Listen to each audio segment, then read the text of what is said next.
अस्सलाम वालेकुम। तुसीं माड़े जियां नूं पक्खा लवा दिता वे, बड़ी बड़ी मेहरबानी तुहाडी।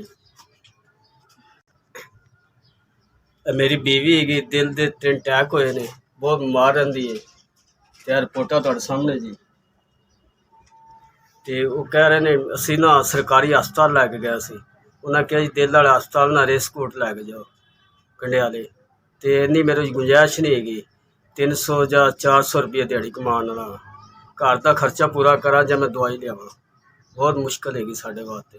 2 पुत्र से जवान फौत हो गए ने, एक बच्ची है ब्याह छड़ी है, तो मेरे च ना इन्नी हिम्मत नहीं हैगी, मैं दवाई भी नहीं लिया सकता, दिल का मसला है, 3 अटैक होए ने, तो मेहरबानी तुहाडी जे साडी मदद कर दिओ ते।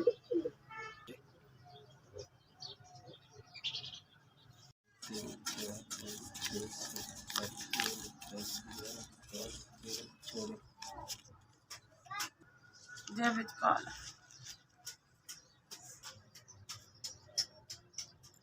7000 ते साडी मदद की, मैं अपनी बीवी नूं हस्पताल लैके जावांगा, जिन्हें भी दिते ने अल्लाह पाक नूं तंदुरुस्ती देवे, ते मेहरबानी तुहाडी बड़ी बड़ी, मैं अपनी बीवी का इलाज करा सकां।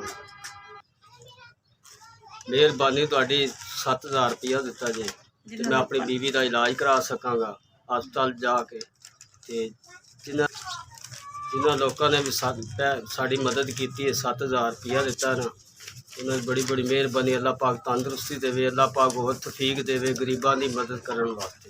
तंदुरुस्ती दे अल्लाह पाक, उन्होंने ज़्यादा तो ज़्यादा दें जिन्होंने गरीबों की मदद की, अल्लाह पाक उन्होंने होर तो होर ज़्यादा दें, गरीबों की मदद करते ही रहन।